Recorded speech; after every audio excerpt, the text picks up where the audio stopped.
لوگ کہتے ہیں کہ جناب والا اس نے اس قوم کو، اس ملک کو ایٹم بم دیا۔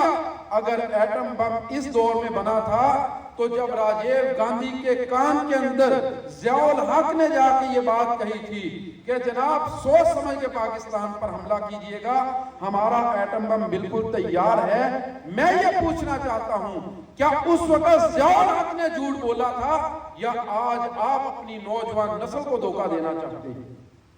آج یہ کہتے ہیں ہم نے اپنے ملک کو موٹر وے دی۔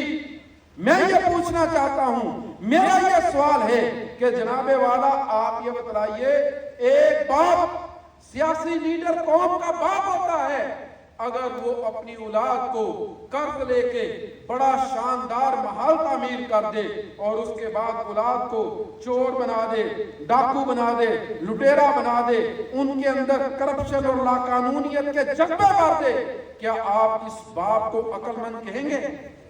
کیا آپ اس کے ساتھ کھڑے ہونے کے لیے تیار ہوں گے؟ میرے بھائیوں، میں آپ سے پوچھنا چاہتا ہوں، کیا آج اجتماعی طور پر آج میں اور آپ ہم سب کیا اپنے حکمرانوں کی وجہ سے کرپشن سے دوچار نہیں ہیں؟ اخلاقیات کی کرپشن، قانون کی کرپشن، مال کی کرپشن، آج کون سی کرپشن ہے جو اس قوم کے اندر موجود نہیں ہے؟ ہم نے قوم کی اخلاقیات کو برباد کر کے رکھ دیا۔ عزیز بھائیو، پاکستان مرکزی مسلم لیگ اخلاق پر مبنی سیاست کرنا چاہتی ہے، ہم قوم کی تعمیر کرنا چاہتے ہیں، ہم ملک کو کھڑا کرنا چاہتے ہیں، ہم یہ بات چاہتے ہیں اس ملک کے وسائل، اس ملک کے وسائل اس ملک کے لوگوں پر خرچ ہوں۔ اب رات سے یہ بات بھی آپ سن رہے ہیں کہ جناب پہلے تو یہ کہا جاتا تھا کہ جو 50,000 یا 50,000 سے کم ماہانہ آمدن والے لوگ ہیں ان کو ٹیکس سے استثناء حاصل ہے۔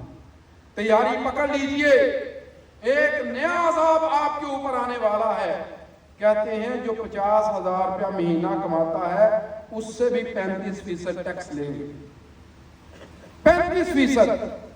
ذرا سوچیں تو صحیح، ایک مزدور، ایک چھوٹا کاروباری، ایک دکاندار، اگر آپ اسے کہیں تو 50,000 روپے میں سے ہر مہینے ہمیں 20,000 روپے ٹیکس ادا کر، میرا یہ آپ سے سوال ہے وہ 18-20,000 روپے ٹیکس ادا کر کے کیسے بچ سکتا ہے؟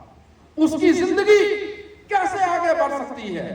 عزیز بھائیو، حقیقت بات یہ ہے آج قوم کو اپنے نظام کو درست کرنے کے لیے کھڑا ہونا ہوگا۔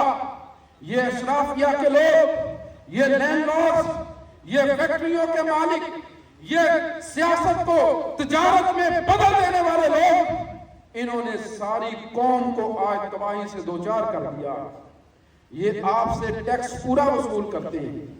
پہلی بات، آپ روڈ پر نکلتے ہیں، آپ ٹیکس دیتے ہیں، آپ پیٹرول ڈلواتے ہیں، آپ ٹیکس دیتے ہیں، آپ موبائل کے اندر بیلنس کرواتے ہیں، آپ ٹیکس دیتے ہیں، آپ صابن کی ٹکیاں خریدتے ہیں، آپ ٹیکس دیتے ہیں، آپ کوئی چیز اپنے گھر میں لے کے آتے ہیں، آپ 17% سیلز ٹیکس دیتے ہیں۔ میں یہ پوچھنا چاہتا ہوں ساری قوم سے اتنا ٹیکس لے کے آخر یہ قوم چل کیوں نہیں؟ وجہ اور سبب یہ ہے انہوں نے چور دروازے کھول رکھے ہیں، ٹیکسیشن کے ادارے ان کے ساتھ ملے ہوئے ہیں، یہ سب مل کے کرپشن کر رہے ہیں، یہ قوم کا مال لوٹ رہے ہیں۔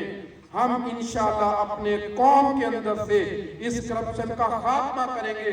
ہم صرف نعرہ نہیں لگائیں گے، ہم صرف نوجوانوں کو انگیخت نہیں کریں گے، ہم اپنے نوجوانوں کو ریاست کے خلاف لا کے کھڑا نہیں کریں گے۔ ہم ایسا نہیں کریں گے کہ جناب والا ہمارے نوجوان، ہماری قوم کے لوگ وہ پریشان ہو جائیں۔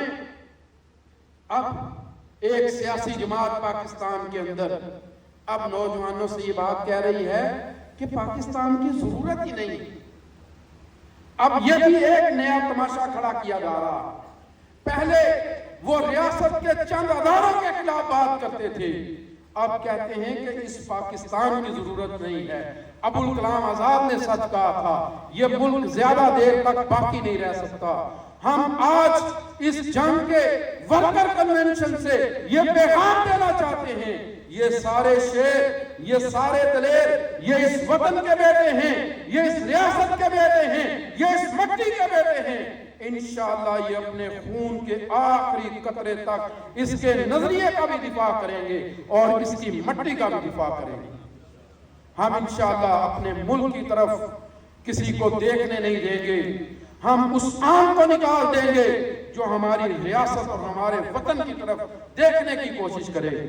لہذا میں آپ سے یہ بات کہنا چاہتا ہوں کہ میرے عزیز ساتھیوں، پاکستان مرکزی مسلم لیگ کے شیروں اور دلیروں، پاکستان مرکزی مسلم لیگ کے عظیم کارکنان، آج سے آپ کو اپنے دلوں کے اندر ایک جذبہ پیدا کرنا ہے، ایک ولولہ پیدا کرنا ہے، ایک جوش پیدا کرنا ہے۔ آپ نے انشاءاللہ جنگ کے نہیں، پاکستان کے ایک ایک فرد کو بیدار کرنا ہے۔ ہم یہ بات چاہتے ہیں کہ پاکستان کا غریب کسان، غریب حاری، غریب مزدور، اس کے گھر کے اندر یہ روشنیاں چمکیں، لیکن وہ فری کے اندر چمکیں، اس کو اپنے بجلی کے بل کے لیے فکر مند نہ ہونا پڑے۔ ہم یہ بات چاہتے ہیں ہمارے کسان کی دہلیز پر اس کو کھاد پہنچے، اس کو بیج پہنچے، اسے ان چیزوں کے لیے پریشان نہ ہونا پڑے۔ کوئی ہمارے کسان کو، کوئی ہمارے ہاری کو، کوئی ہمارے زمیندار کو بلیک میں کھاد اور بیج نہ بیچے۔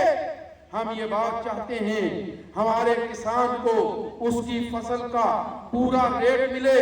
ہم یہ بات چاہتے ہیں ہمارے مزدور کو اتنی آمدن ملے جس کے ساتھ اس کا چولہا جل سکے۔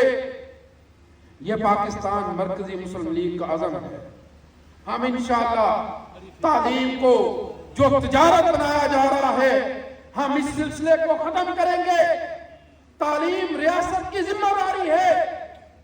پہلی بات جو پاکستان مرکزی مسلم لیگ کرے گی، انشاءاللہ ہم اس فرسودہ نظام تعلیم کو بدلیں گے جو آؤٹ ڈیٹڈ ہے، جو پرانا ہو چکا ہے، جو جدید دور کے تقاضوں کے مطابق نہیں ہے۔ ایک تو انشاءاللہ ہم اس فرسودہ نظام تعلیم کو بدلیں گے، اور دوسرا انشاءاللہ العزیز ہم تعلیم کو مفت کریں گے۔ پاکستان کے اندر ہم تعلیم کو کاروبار نہیں بنیں گے۔ آج انہوں نے سیاست کو کاروبار بنا لیا، صحت کو کاروبار بنا لیا، تعلیم کو کاروبار بنا لیا۔ بھئی یہ تو خدمت کے شعبے تھے، یہ تو خدمت انسانیت کا کام تھا۔ ریاست کی ذمہ داری ہے کہ وہ اپنے لوگوں کو صحت مہیا کرے۔ میں آپ سے پوچھنا چاہتا ہوں، یہ پنجاب کا وسط، یہ جنگ، یہ ٹوبہ، یہ لیا، یہ بکر، یہ سارے علاقے جن سے راستہ جنگ کو جاتا ہے، میں آپ سے پوچھنا چاہتا ہوں کیا اتنے بڑے علاقے کے اندر ایک بھی چلڈرن ہاسپٹل موجود ہے؟ ایک چلڈرن ہاسپٹل جو آپ کے بچوں کو علاج معالجے کی سہولت دے سکے؟ بھائی پوچھ کے دیکھیے اپنے سیاستدانوں سے، آخری ہائی اسکول جنگ کے اندر کس سن کے اندر بنا تھا؟ آخری گورنمنٹ کالج جنگ کے اندر کس سال کے اندر بنا تھا؟ کیا یہ ہمارا حق نہیں ہے؟ ہم سوال کریں، انہوں نے جناب پرائیویٹ تعلیم کے ادارے قائم کیے، آج لوگ مجبور ہیں، وہ سوچتے ہیں بچے کی فیس بھرتے ہیں، بجلی کا بل ادا نہیں ہوتا، بجلی کا بل بھرتے ہیں تو گھر نہیں چلتا، گھر چلاتے ہیں تو جناب زندگی اجیرت بن جاتی ہے، کریں تو کیا کریں؟ میرے بھائیوں، فلاحی ریاست، اسلامی ریاست، مدینہ کی ریاست، محمد رسول اللہ صلی اللہ علیہ وسلم کا ملک اس طرح کا نہیں ہو سکتا۔ لہذا ہم انشاءاللہ العزیز یہ بات سمجھتے ہیں، ہمیں آج نظریے کی جنگ بھی لڑنی ہے، بقائے عوام کی جنگ بھی لڑنی ہے، بقائے پاکستان کی جنگ بھی لڑنی ہے، اور ہمیں انشاءاللہ اپنی قوم کے اندر سے یہ تقسیمیں ختم کر کے ان کو ایک مٹھی کرنا ہے۔ یہ بہت بڑی سازش ہے کہ ایک سیاسی جماعت وہ سندھ کے اندر بیٹھ جائے، دوسری پنجاب کے اندر بیٹھ جائے، تیسری بلوچستان میں بیٹھ جائے، کچھ نوجوانوں کو ورغلا کے ریاست کے خلاف کھڑا کر دے، ہم یہ بات سمجھتے ہیں یہ ملک لا الہ الا اللہ کے نام پر بنا تھا۔ پاکستان کے ہر صوبے کے اندر عوام کو ایسی نمائندگی کا حق حاصل ہونا چاہیے کہ وہ لا الہ الا اللہ کی بنیاد پر اپنے وطن کے ساتھ مل کے چلے، بے خوف ہو کے چلے، انصاف ان کو تحریف پر ملے۔ یہ ظلم نہیں ہے کہ جناب ایک بندہ میاں والی سے چلے، ایک بندہ بکر سے چلے، ایک بندہ خوشاب سے چلے، ایک بندہ جھنگ سے چلے، اپنے انصاف کے لیے لاہور کے ہائی کورٹ میں پہنچے اور پھر اسے یہ بات پتا چلے کہ بھائی جو تو 4 5 6 گھنٹے کا سفر کر کے آیا ہے یہ تیرا سفر رائگا گیا۔ کیوں رائگا گیا؟ تیری ڈیٹ 1 مہینہ آگے چلی جا چکی۔ بھئی ایسا کیوں نہیں ہوتا؟ چلو آپ ضلعی سطح پر نہیں، کم از کم دوینہ سطح پر ہائی کورٹ بینچ کا قیام عمل میں لے کے آئیں، لوگ اپنے قریب ترین علاقوں میں جا کے اپنے لیے انصاف مانگ سکیں۔ آج سب پریشان ہیں، شاید میرے بھائی شاہ جہاں میری بات میں ناراض بھی ہو جائیں، آج لاہور کے اندر وکلا بدماشی اس لیے کرتے ہیں کہ جناب وہ یہ سمجھتے ہیں ہمارا آلٹرنیٹ موجود نہیں۔ اگر آپ یہ کام کریں کہ آپ انصاف لوگوں کو ان کی تحریر پر مہیا کریں تو یہ بات ممکن نہیں ہے کہ پھر اس طریقے سے چوکوں چوراہوں کے اندر انصاف کے لوگ سوال کرتے ہیں، کہتے ہیں بتائیے آپ کے ساتھ چلنے کے لیے تیار ہیں۔ ابھی ہمارے ملک سیف الرحمان صاحب بھی کہہ رہے تھے کہ وکٹمائز کیا جاتا ہے سیاسی کارکنان کو۔ میں یہ پوچھنا چاہتا ہوں عزیز بھائیوں، یہ بات بتائیے کیا یہ وکٹمائزیشن کی سیاست اب ختم ہونی چاہیے کہ نہیں ہونی چاہیے؟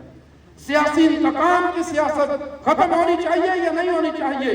تھانہ کچہری بھگتانا چاہیے، چلانا چاہیے، یا تھانے کچہری کو ٹھیک کرنا چاہیے؟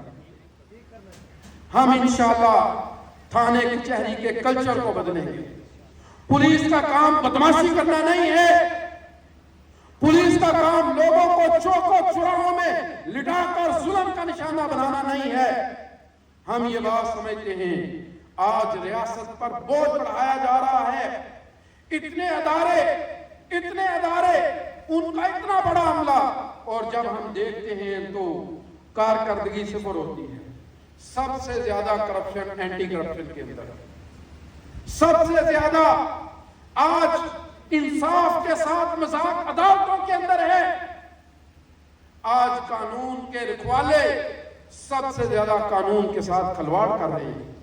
لہذا میں آپ سے کہنا چاہتا ہوں یہ وقت عزم کا ہے، یہ وقت حوصلے کا ہے، یہ وقت جرأت کرنے کا ہے، یہ وقت دلیری دکھانے کا ہے۔ آپ کھڑے ہو جائیے، آپ آگے بڑھیے، آپ قوم کو ساتھ لے کے چلیے۔ انشاءاللہ لوگ آپ کا ساتھ دینے کے لیے تیار ہیں۔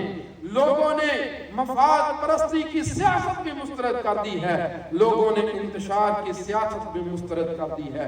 لوگوں کو خلوص چاہیے، لوگوں کو محبت چاہیے، لوگوں کو اتحاد چاہیے، لوگوں کو اتفاق چاہیے، اور یہی وہ چیز ہے جو میرے اور آپ کے رب نے مجھ سے اور آپ سے تقاضا کی ہے۔